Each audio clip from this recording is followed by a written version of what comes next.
Hi friends, வணக்கம்.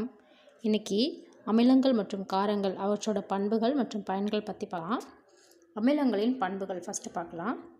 அமிலங்கள் புளிப்பு சுவையுடையவையாக இருக்கும். நீர்த்த கரைசல்கள் மின்சாரத்தை கடத்தும், ஏன்னா இவை அயனிகளை கொண்டுள்ளன. அமிலங்கள் நீல லிட்மஸ் தாளை சிவப்பாக மாற்றும். அமிலங்கள் செயல்திறன் மிக்க உலோகங்களுடன் வினைபுரிந்து ஹைட்ரஜன் வாயுவை தருது. அமிலங்கள் உலோக கார்பனேட்டுகள் மற்றும் உலோக பைகார்பனேட்டுகள் வினைபுரிந்து கார்பன் டை ஆக்சைடு தருகின்றன. அமிலங்கள் உலோக ஆக்சைடுகளுடன் வினைபுரிந்து உப்பையும் நீரையும் தருகின்றன. அமிலங்கள் காரங்களுடன் வினைபுரிந்து உப்பையும் நீரையும் தருகின்றன. இதுதான் நடுநிலையாக்கல் வினை அப்படின்னு அழைக்கப்படுகிறது. காரங்களோட வினைபுரிந்து உப்பையும் நீரையும் தரும் வினை தான் நடுநிலையாக்கல் வினை. அடுத்தது அமிலங்களின் பயன்கள். சல்ஃபியூரிக் அமிலம் வேதிப்பொருட்களின் அரசன் அப்படின்னு அழைக்கப்படுது. ஏன்னா பல சேர்மங்கள் தயாரிப்பதற்கு சல்ஃபியூரிக் அமிலம் தான் பயன்படுது. வாகன மின்கலங்களிலும் இது பயன்படுகிறது. ஹைட்ரோகுளோரிக் அமிலம் கழிவறைகளை தூய்மைப்படுத்தும் பொருளாக பயன்படுகிறது. சிட்ரிக் அமிலம் உணவுப் பொருட்களை பதப்படுத்தவும் நுரைத்து பொங்கும் உப்புகள் தயாரிக்கவும் பயன்படுகிறது. நைட்ரிக் அமிலம் உரமாக பயன்படும் அம்மோனியம் நைட்ரேட் என்ற சேர்மத்தையும் சாயங்கள், வண்ணப்பூச்சிகள் மற்றும் மருந்துகளையும் பயன்படுகிறது. ஆக்சாலிக் அமிலம் குவார்ட்ஸ் படிகத்தில் ஏற்படும் இரும்பு மற்றும் மாங்கனீசு படிவுகளை சுத்தம் செய்யவும், மரப்பொருட்களை தூய்மையாக்கவும் மற்றும் கருப்பு கரைகளை நீக்கவும் பயன்படுகிறது. இதெல்லாம் அமிலங்களோட பயன்கள். அப்புறம் கார்பானிக் அமிலம் காற்று அடைக்கப்பட்ட பானங்களில் பயன்படுகிறது. டார்டாரிக் அமிலமானது ரொட்டி சோடாவின் ஒரு பகுதி பொருளாகும். கார்பானிக்னா நம்ம குடிக்கிறோம் இல்லையா, டப்பாவில் அடைச்ச குளிர்பானங்கள்லாம், அதுங்களெல்லாம் கார்பானிக் அமிலம் தான் பயன்படுத்துகிறாங்க. அடுத்தது ராஜதிராவகம். ராஜதிராவகம் அப்படின்னா உலோகங்களில் தங்கம் மற்றும் வெள்ளி மட்டும்தான் HCl மற்றும் HNO3 கூட வினை புரியாது. ஆனால் இந்த ரெண்டு அமிலங்களோட கலவை தங்கத்தை கரைக்கும் திறனுள்ளது. அந்த கலவையோட பேர் தான் ராஜதிராவகம். ராஜதிராவகம் என்பது 3 பங்கு ஹைட்ரோகுளோரிக் அமிலம் 1 பங்கு நைட்ரிக் அமிலம் கலந்த கலவையாகும். இதோட மோலார் விகிதம் 3:1. மஞ்சள் ஆரஞ்சு நிறமுடைய புகைக்கக்கூடிய திரவமாகும். ராஜதிராவகம் என்ற சொல் லத்தீன் மொழியிலிருந்து பெறப்பட்டது. இதன் பொருள் திரவத்தின் அரசன் என்பதாகும். இது மிகுந்த ஆற்றல் கொண்டது.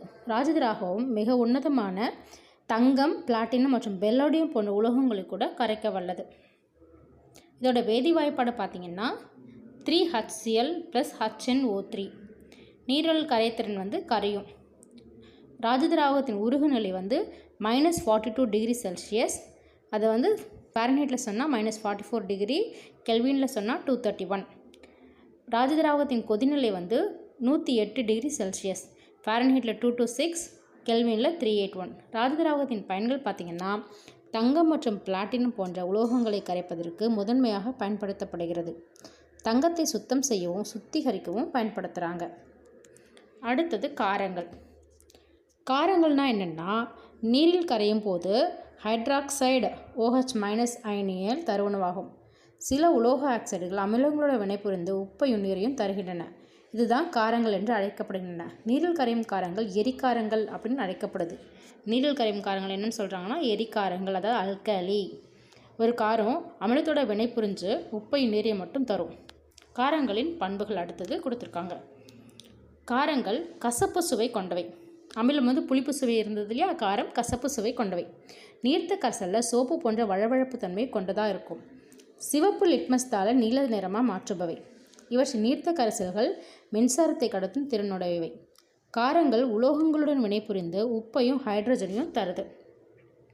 காரங்களின் சுவை கசப்பு. லிட்மஸ் தாள் நீல நிறத்துலேருந்து சிவப்பு லிட்மஸ் தாளை நீல நிறமாக மாற்றுறது காரம். அடுத்து பார்த்திங்கன்னா காரங்கள் அலோக ஆக்சைடுடன் வினைபுரிந்து உப்பையும் நீரையும் தருகின்றன. இந்த வினையானது அமிலத்திற்கும் காரத்திற்கும் இடையே உள்ள வினை போல உள்ளதால் அலோக ஆக்சைடுகள் அமிலத்தன்மையுடையது என்ற முடிவுக்கு வரலாம். நெக்ஸ்ட்டு, காரங்கள் அமிலங்களுடன் வினைபுரிந்து உப்பையும் நீரையும் தருது. அடுத்தது, இதுதான் நடுநிலையாக்கல் வினை அப்படின்னு சொல்கிறாங்க. காரத்திற்கும் அமிலத்திற்கும் இடையே ஏற்படும் நடுநிலையாக்கல் வினை. அம்மோனிய உப்புகளுடன் காரங்களை வெப்பப்படுத்தும் போது அம்மோனியா வாயு உருவாகுது.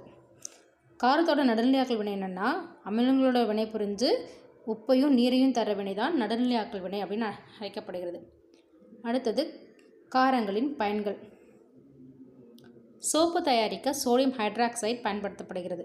கட்டிடங்களுக்கு சுண்ணாம்பு பூச கால்சியம் ஹைட்ராக்சைடு பயன்படுகிறது.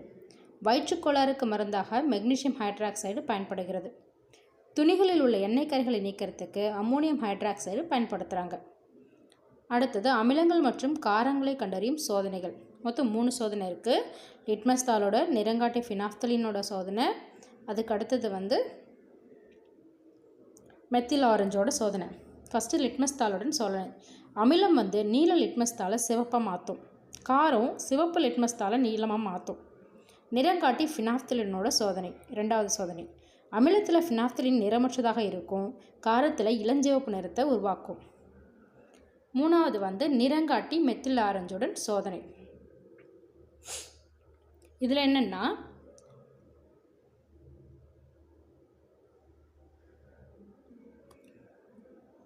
அமிலத்தில் மெத்தில் ஆரஞ்சு இளஞ்சிவப்பு நிறத்தையும், காரத்தில் மெத்தில் ஆரஞ்சு ஆரஞ்சு மஞ்சள் நிறத்தையும் உருவாக்குது. அடுத்தது அமிலம் மற்றும் கார கரைசல்களின் வலிமை, அதாவது pH வேல்யூ. pH மதிப்புனா நமக்கு தெரியும் இல்லையா? pHல் ஹைட்ரஜன் அயனிகளின் செறிவின அடிப்படையில் அளவிடுதலே pH அளவீடு எனப்படும்.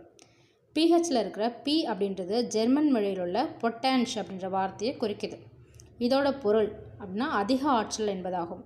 pH அளவீட்டில் 0 முதல் 14 வரை அளவிடப்படும் pH மதிப்புகள் ஒரு கரைசலின் அமிலத்தன்மை, காரத்தன்மை மற்றும் நடுநிலைத்தன்மை ஆகியவற்றை அடையாளம் காண உதவுகின்றன.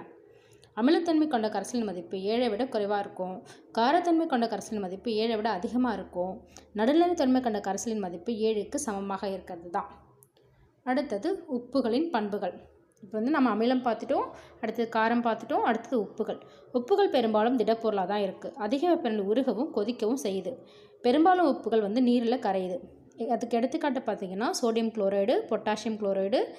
ஆனால் சில்வர் குளோரைடு உப்புகள் நீரில் கரையாது. ரொம்ப முக்கியம், சில்வர் குளோரைடு உப்பு நீரில் கரையாது. அடுத்த பண்பு நிறமற்றது, வெண்மையானது, கனசதுர படிகம் அல்லது படிகத்துகளாக இருக்கும். நீரை உறிஞ்சும் தன்மையுடையது. அடுத்தது படிக நீர். பல உப்புகள் நீர் மூலக்கூறுகள் இணைந்து படிகமாக தான் காணப்படுது. இந்த நீர் மூலக்கூறுகள் படிக நீர் எனப்படும். படிக நீரை கொண்ட உப்புக்கள் நீரேற்ற உப்புகள் எனப்படும்.